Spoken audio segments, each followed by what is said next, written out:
Yep.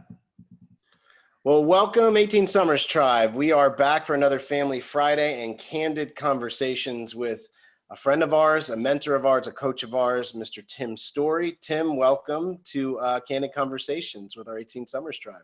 You guys are looking like you live by the beach.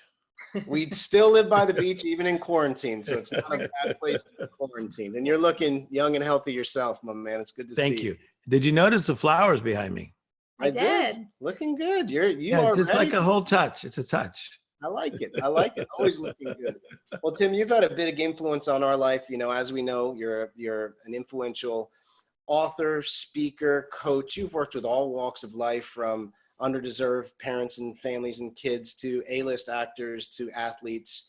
And your book with Comeback and Beyond is just an incredible survival guide in tough times, which obviously a lot of families are coming through. Also, Yes. we love your side of the spiritual faith with the congregation, the church that you've started in Placentia, California. Thank you. You've got, and I can tell the group right now, there's very few people I take direct personal and business coaching from, but you're one of the people. As you know, we get to have lots of private and candid conversations with just me, you, and Jamie, and sometimes just one-on-one or vice versa.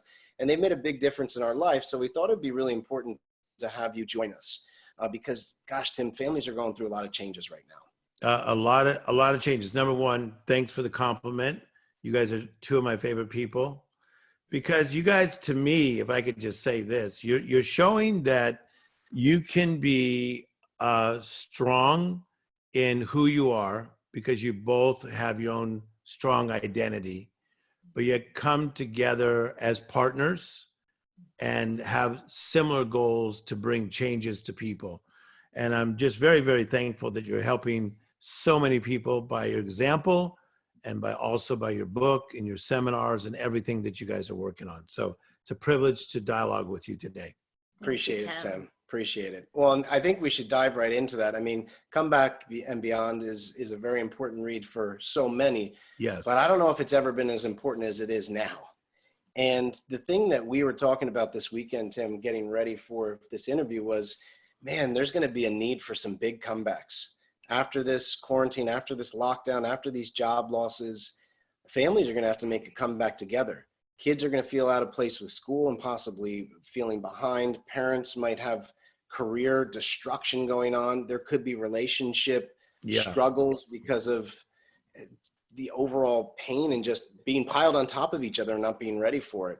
So I wanted to ask you, probably the best person I know on the planet that can really speak to this, what constitutes a good comeback, like a successful comeback? Like, what are the main ingredients that you could see being used by families worldwide as we step past this pandemic?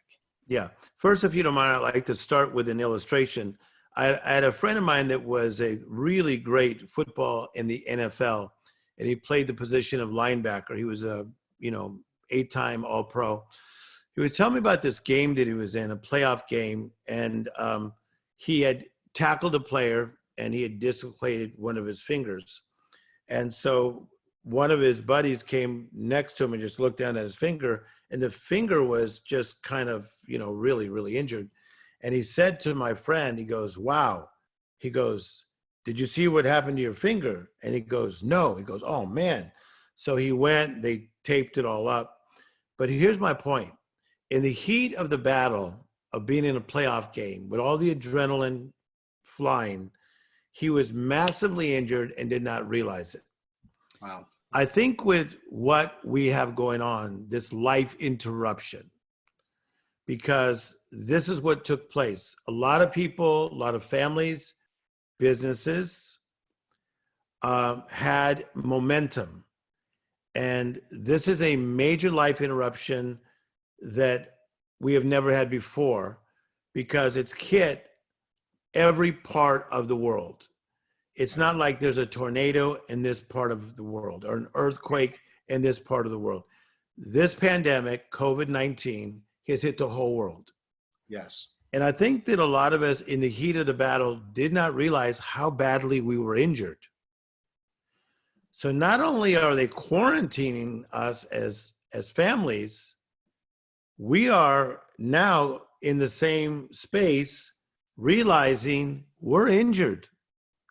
And it could be anywhere from marital challenges between the husband and the wife, to challenges with the parents and their children, to problems with your siblings, dealing with financial woes. So as you guys can imagine, there's a lot of people that need a lot of repair. And as you said, comebacks during this time so they can rise back, not just individually, but also as a family.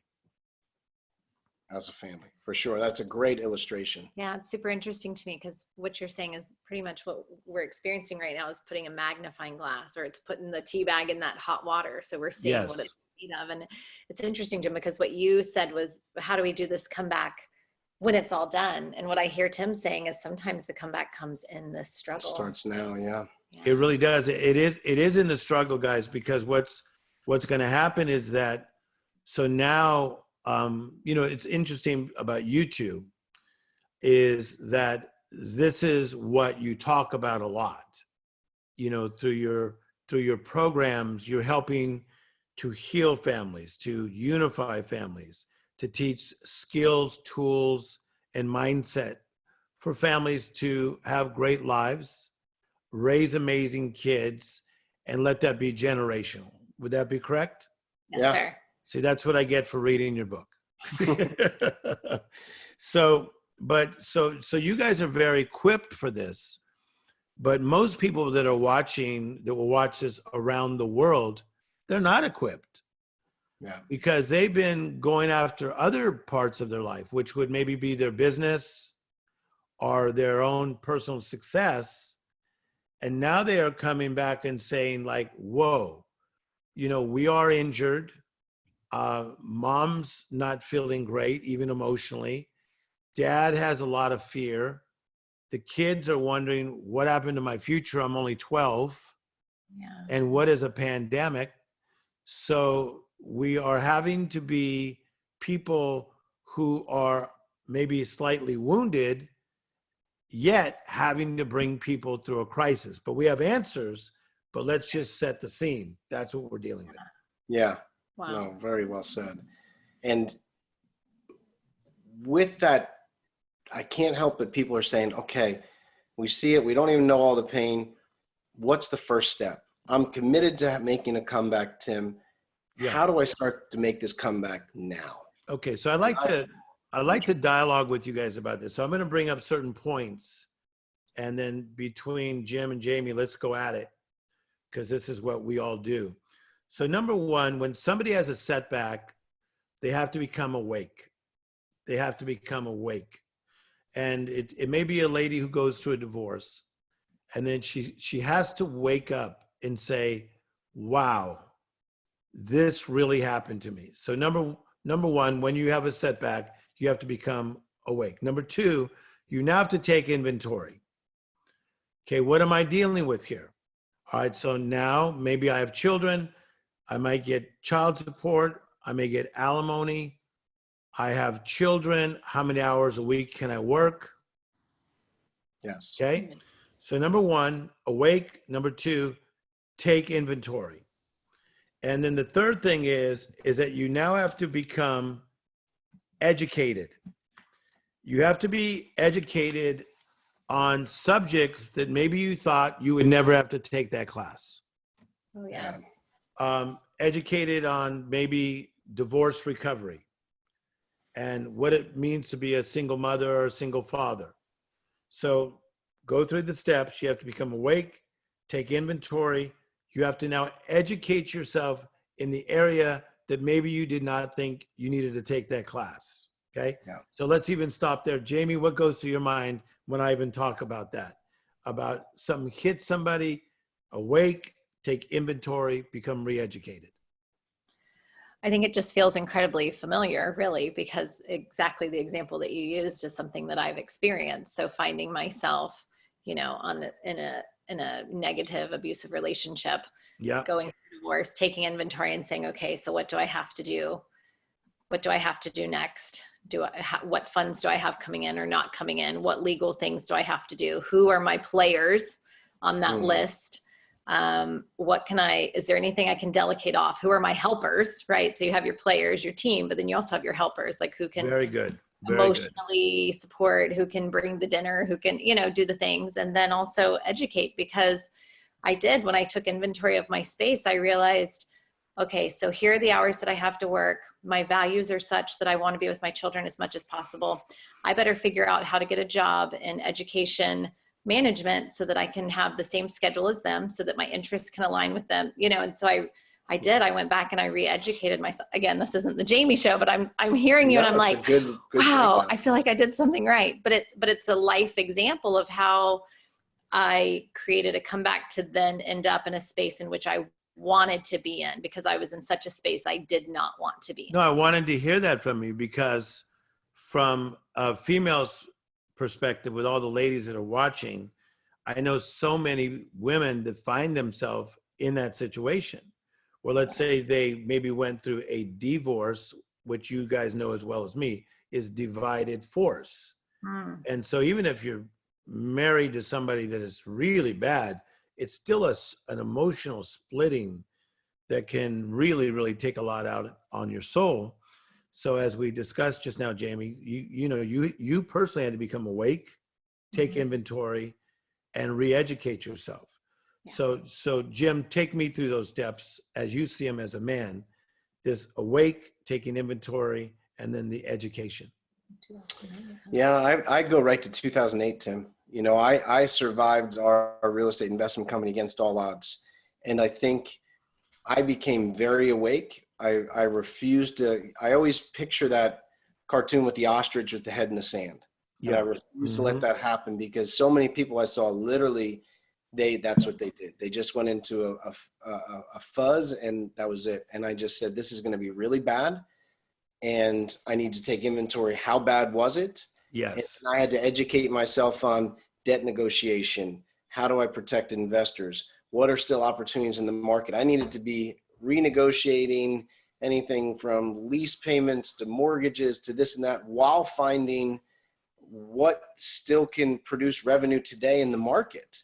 Yes. And it was a very trying time. And I also had to lean on some big mentors, which that was definitely a defining time for me. But I did not want to. It's a time where I didn't want to take inventory, because becoming awake was painful. And let me tell you, taking inventory was even more painful. But once I started to get educated, there was slow glimmers of hope. I mean, there were like 5-minute increments where I'd be like, okay, I think the next 5 minutes has some upward climb to it, that small of an increment. But those three things definitely worked together, and we survived 2008 against all odds for our business and our industry and where we were invested. We should have gone under like 90%, and we didn't. And I think it's because those three things came into play. I love that, Jim. I think that's one reason and Jamie, that's one reason people are looking to you guys in what you're doing and what I'm doing as a comeback coach, is because I don't know if you've ever been in a car accident. I was in a car accident with a friend of mine. He was just driving down the freeway, and an 18-wheeler wasn't paying attention, went into our lane and pushed our car into an embankment. And I'll never forget this. People had always said this to me, that when you get in a car accident, many times it can seem like you're going in slow motion. So it was the strangest thing. It was like everything was like in slow motion. And then when we finally hit the embankment, and thank goodness we were all okay, including the guy with the 18-wheeler. But now I was awake. I'm like, oh man, what just happened? Okay. So then the second thing I did is I had to take inventory, like, am I okay? Because he had hit the car on this side. So I checked my shoulder. Can I move? Okay. And it just threw me off. And I feel like what's going on with the crisis of people being quarantined, let's go there. People losing their jobs, right? People just now realizing, wow, we really didn't have enough money in savings that we thought we had, right? Oh, yeah. So there's a lot of challenges there. So it's almost like that after the accident of now, what do we do now? Yes. And so I believe that this is a really pivotal time for people to take what I call power steps. Steps with purpose and intent, purpose and intent, purpose and intent. So we got to become awake, take inventory, get educated. Get educated, even if you feel like you don't have the strength to get educated. Yep. And so if I could just ask you guys a question, what are you offering right now to help educate people on how to get through this storm as a family? We've been doing a lot of interviews, Tim, and we're always our guinea pig. As you know, we always say we are not the perfect family, but we've worked really hard at our imperfections to get bridged. Yes. And setting up simple frameworks that make sense. And what we've seen is we've been offering people a lot of interviews and our micro course that hit on some principles of solidarity. Because Yes. what we've seen, and to give you a quick review of it, a couple of things, which you and I have talked on this about the tech fasting. Yes. We believe technology is beautiful. That's how we're able to stay in touch. That's how people are.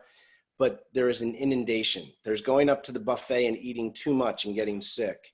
We're just consuming far too much information right now, I think, just in general. Yes. You watch the news for a half hour a day or read the news, you're informed. You watch it for 2+ hours a day, you're infected. That's what we say. And it's just too much. And so as people are talking about the importance of social distancing to let this thing pass through, we have been talking a lot about how to set up tech distancing in your home. Meaning there has to be periods of time where you're fully on your tech for work or business and away from the family in a secure spot where you can have those tougher conversations for your career. And then there's got to be times where you're completely away from your technology and right there in front of your family.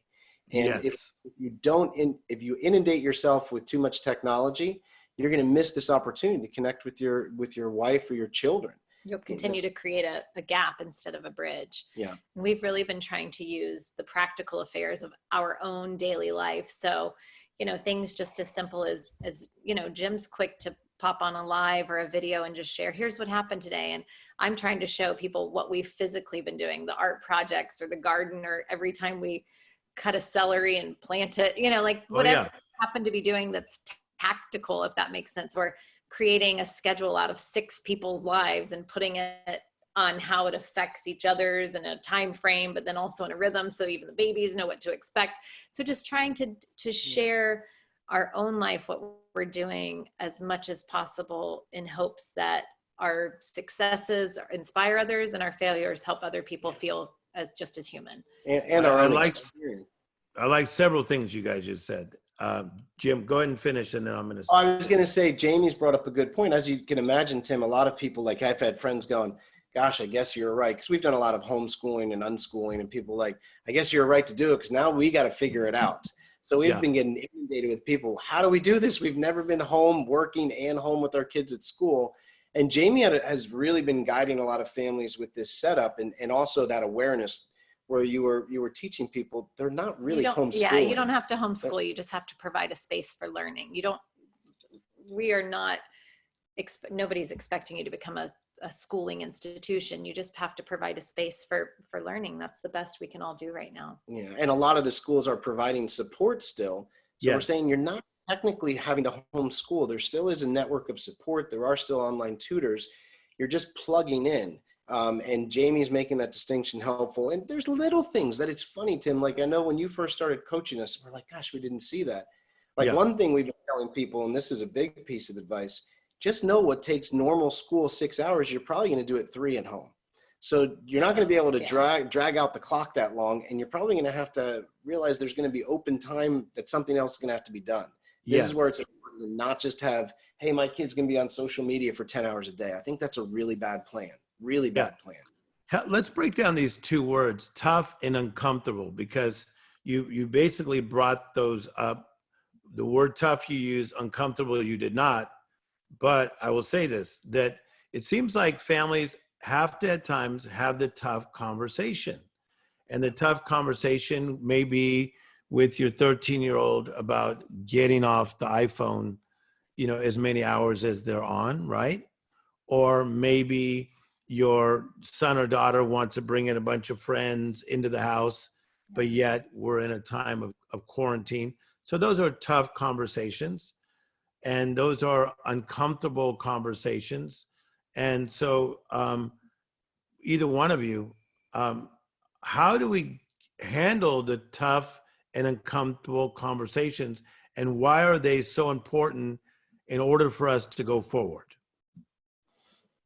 Well, I think, I think you're buddies with Cesar Millan, the pack leader. You have to be calm and assertive. The pack leader has to step up.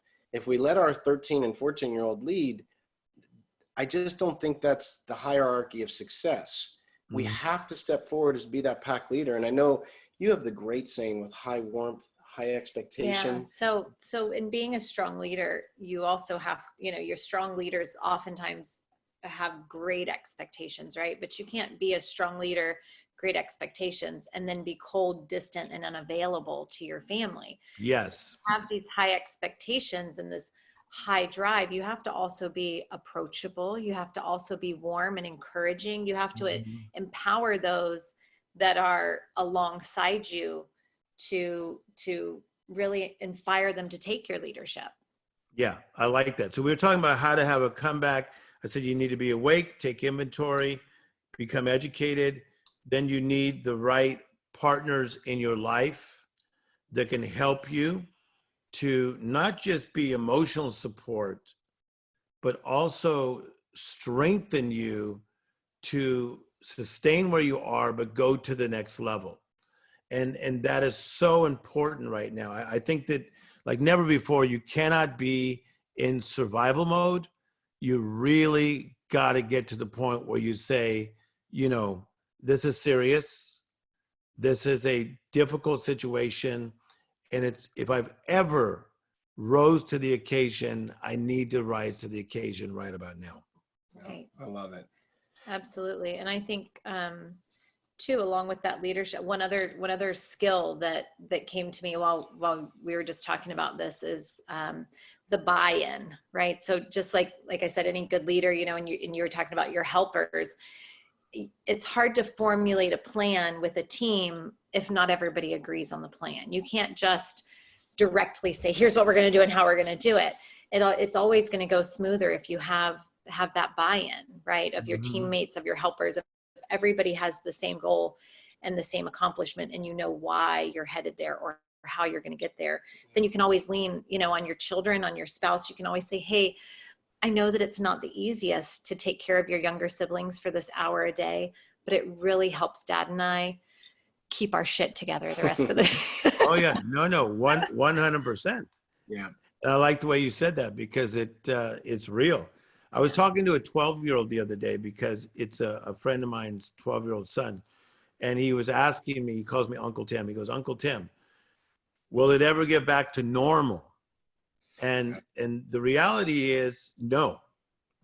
And so I was talking to Randy Jackson from American Idol yesterday, and formerly of American Idol. He was on 13 seasons. And he was saying, Tim, we have to adjust and adapt to what is the new normal. So things may not get back to what we called normal. So that's kind of different, right, guys? Oh, yeah. And I mean, all of us remember 9/11. It's never been gone back to the old normal. No. I mean, with all of the things that we saw happen from that, most of these young teens, they weren't alive then. So they don't even remember 9/11. They've read about it in school, but there's a new norm since 9/11. There will be a new norm now. Does it mean that we haven't still had connection and a great life? No, but there will be changes. And I remembered with 9/11 just rolling with them. There's going to be new TSA. There's going to be new this.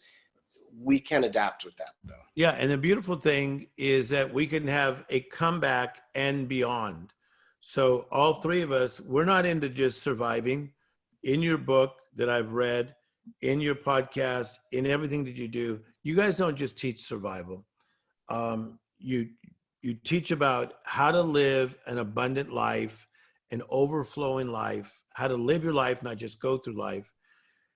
And what we need to look forward to as human beings is that this too shall pass. Yeah.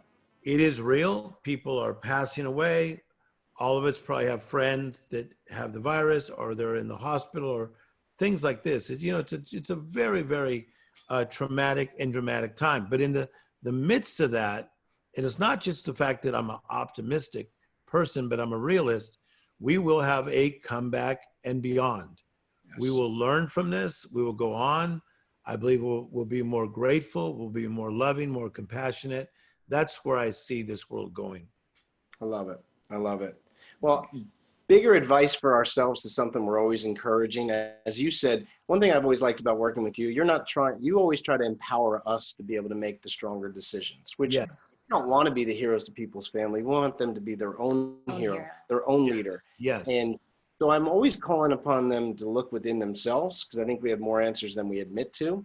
So one of the things that I know you've heard of is we always do our 75-year-old self exercise. Yes. And, I ask people to think about what would the advice be from your 75-year-old self. And knowing that we always love your advice anyway, I'd love to ask you with that kind of the finale things here today is, what would Tim Storey, the 75-year-old Tim Storey, advise the Tim of today to? You're going to be older, wiser, still have probably a great head of hair, but what would that Tim Storey say to you today? So I saw something that was pretty cool that I want you guys to watch. It's a Motown special on the history of Motown. It came out in 2019, and it has two of my really good friends in it. One is Smokey Robinson, who I'm around a lot. And the other is Berry Gordy, who founded Motown. So Smokey is around 74 years of age. Berry Gordy is 90. Wow. And they both look phenomenal. They see the same nutritionists. They both exercise. They do Pilates. They do yoga. They really take care of themselves. And what I thought was so cool about watching this documentary about the history of Motown is the humor that these guys had. They were doing a lot of joking about people that they knew, from Marvin Gaye to Diana Ross or whoever. And one of the things that the 70-year-old, 5-year-old version of myself would say to this version of myself is, Tim, don't just go through life, but live. Live your life. Be fully present, fully feeling, and fully alive.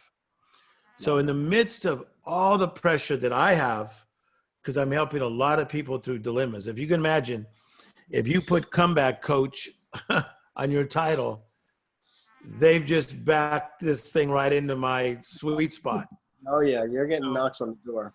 Yeah, so we're getting very, very busy. We've been busy, but it's got really wild. But at the same time, guys, I'm still listening to Stevie Wonder. I love things like James Taylor. I listen to Fleetwood Mac. I like a lot of the old music from like the 80s and the 90s. And guys, I just have to go there. So the 75-year-old version of me would say to this version, still live, Tim. In the midst of the crisis and everything, still stay animated. Yes, stay animated. That is phenomenal advice for anyone out there, because we tend to, again, over inundate ourselves with the pressures. Yes. And you are just not going to function at your optimal. You will not. There's no doubt about it. It's a proven fact that when you're uptight like that, whether you're an athlete trying to swing a baseball bat or throw a pass, when you're too uptight, it doesn't serve you well. Yeah. And, I'll brag on your speaking again, Jim. You're a phenomenal speaker. And part of the thing that I took as a mental note was, wow, he's at ease up on that stage. And it comes across that way, and it's very, very needed. I appreciate that. Well, I think for what we went over today, as you said, the comeback is a pretty big search word right now. So I know that you're coming up well-deservingly a lot. And the way that you just broke it down with simplicity of getting aware, getting inventory taken, and then getting educated in things you didn't have to. If people will just take those steps, as you know, we always say the solutions don't have to be as complicated as the problem. Those are very doable, very understandable steps. I think this could help a lot of people. So I really appreciate that wisdom, and do it with that in mind, that you still should be living today. It's okay to still joke around. It's okay to still listen to music. In fact, that's imperative right now. You should be. Very much so. If you don't mind, I'd like to just tell about a new program we have. Please do. Yeah. How can people find you? It's called the World Shakers Network, and it's a revamp of a program that worked so well 10 years ago. It's a funny thing to say, but it worked so well, but I didn't have the staff to pull it off. But it was working so well, it was like, okay, how do I do this now? But now I do have the staff to pull it off. And what it is a meeting of people every week, and we dialogue about different issues on leadership, and we do it virtually on Zoom. And then I do a daily inspirational to them, and then I bring on different guests. So it's the World Shakers Network, and the price point is very, very low. It's $47, and it's doing quite well. Good. It's so funny, again, I released it 10 years ago, and it did so well that I didn't know how to manage it. So this time I've collaborated with a team that's helping me to manage it. But it's a nice network of having conversations. And at some point, I'd love to have you guys come on and talk about marriage and family and everything that you're doing with 18 Summers. So I'm excited about that. So that's the World Shakers Network. And you can find out a lot about it on timstorey.com, STOREY. And thank you. And I'll make sure we put some links. We'll put some links in the interview as we send it out to the group. Again, this was a more of a candid conversation, which is always nice to have. We love you. We appreciate you. We share core values with you. I think that Yes, really have aligned us. And I feel better knowing that you're out there helping people right now, because I know how needed your message is. So we appreciate it. Thank you for teaching our tribe. And, we look forward to many more years with you. thank you very much. Thanks so much, Tim. Thanks, Tim.